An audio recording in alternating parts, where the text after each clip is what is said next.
G'day folks, and welcome to our backyard farm and aquaponics YouTube channel.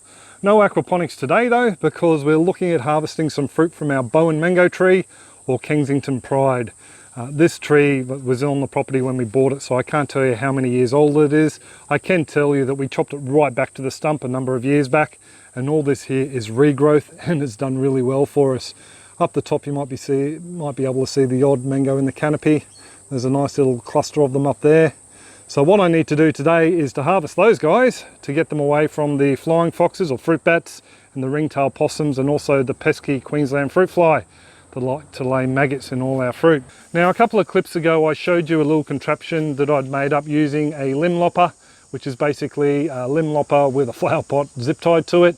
It's got a little rod that goes down to a handle down in the base there that you pull. That cuts the stem of the fruit, then the fruit falls off and lands safely in that flower pot there without hitting anyone on the head or damaging itself. Now the problem is trying to get that cutting edge in the right position, so it will cut the fruit, and then trying to catch it in that basket can be a bit of a problem. That's what I've been using up until now, but a very kind patron from our Patreon page, thank you very much Kate and her hubby, they've come up with this other little harvesting idea. I don't know if it's their idea or they've seen it elsewhere, but I think it's absolutely brilliant. I've used it myself twice on the fruit here and found it works very well. Basically what we've got is a juice container. This is a 3-litre one. It's got a big hole cut out of the side for the fruit to go into. This little slot here goes around the stem of the fruit. You pull down and then the mango falls down in here and it doesn't fall out. Now you need a handle, of course, so what I've used is a bit of 32mm PVC pipe, or 1¼ PVC pipe. This is actually left over from our first aquaponic build.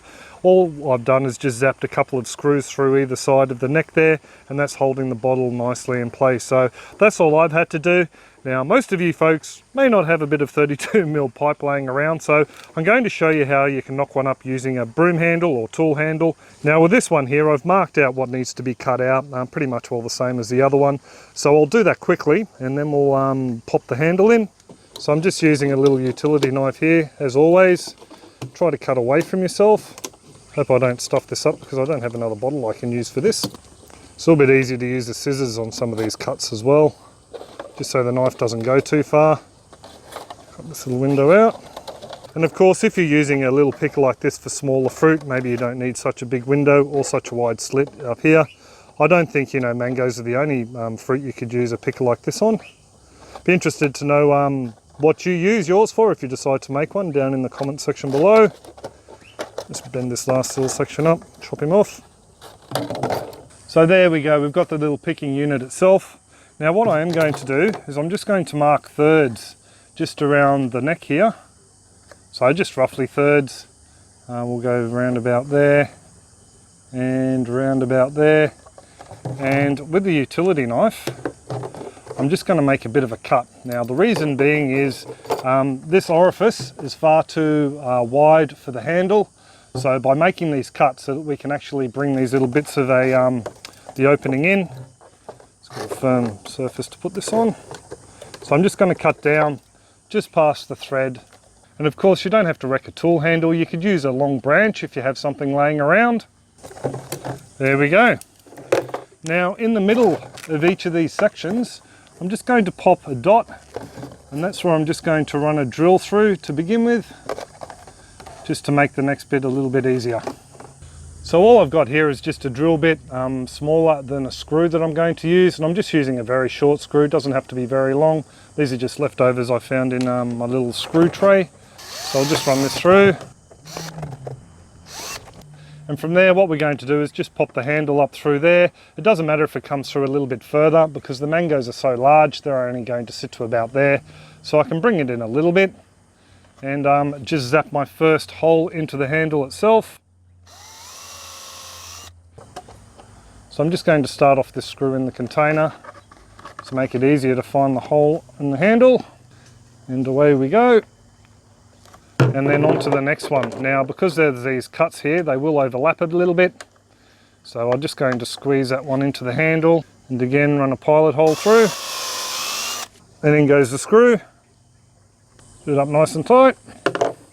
And now to the third one. So just going to squeeze these little tabs in. Push that down towards the handle and run the drill through. So there we go, there's the little fruit picker all done. It looks a bit rough around the edges here. If you wanted to make it look a bit prettier, you can maybe run those cuts up a little bit further and wrap some electrical tape around there, something like that.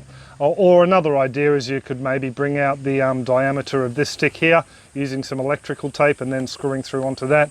I mean, seriously, if it does the job though, it doesn't matter what it looks like. I dare say you'd get at least a season's worth of pickings out of something like this. And what it'd cost you, a couple of screws and you know, branches are free if you got them laying around, and this would normally end up in the recycling bin anyway. So there you go, I hope that helps a few people out. So what I thought I'd do today is use this little jobby to harvest some fruit. I'll give you a bit of a look at that with a couple of cameras set up around the place.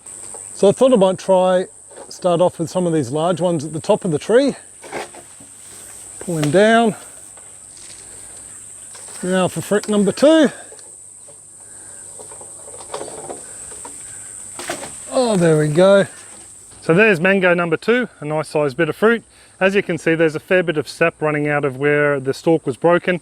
So that's something you've got to keep in mind as well. If that stuff lands in your eye, it can sting quite a bit, just something to keep in mind. And it can also discolor the skin a little bit. But anyway, this one can go in the tray and we'll get cracking on the others before the storm comes.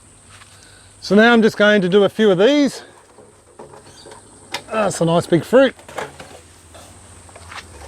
Trying only to take the largest ones. There's a small one there, I might try and leave it on. We'll just see if we're lucky enough to do that. Oops, no, it came down too. This fella over here.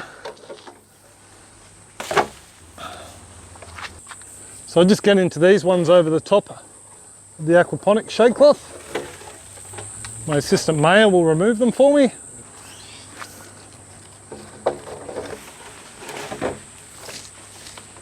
There we go.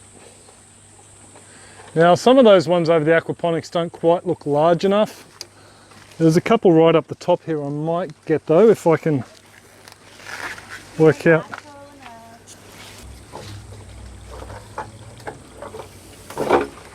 Oh, got him. 2 for 1.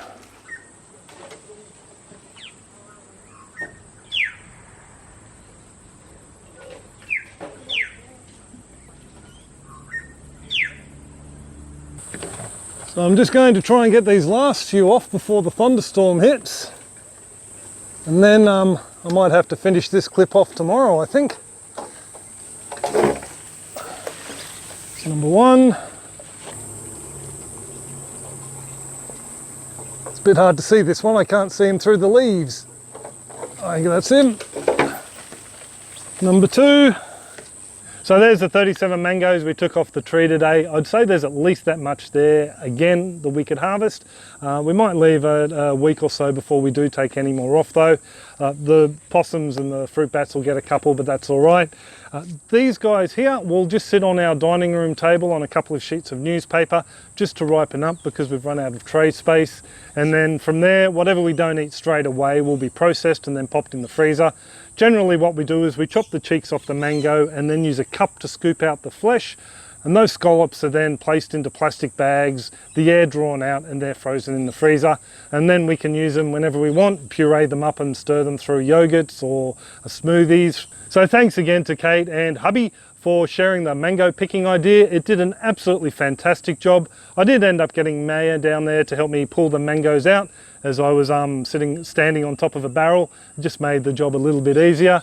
If you do want to be kept up to date with further mango harvests or other backyard goings on, or maybe even the aquaponics, all you need to do is hit that little subscribe button down there and check the little bell icon, and you'll be sent a notification whenever I upload a clip here to the YouTube channel. You can come along and say g'day. Also need to send out a huge g'day and thanks to all the marvelous patrons over on Patreon who are helping to support the channel. You can check out the super contributors down in the description below. I do hope you're all well and happy and that your own gardens are booming, and I'll catch you next clip. Cheers all, have a top one. It's starting to rain now. See ya.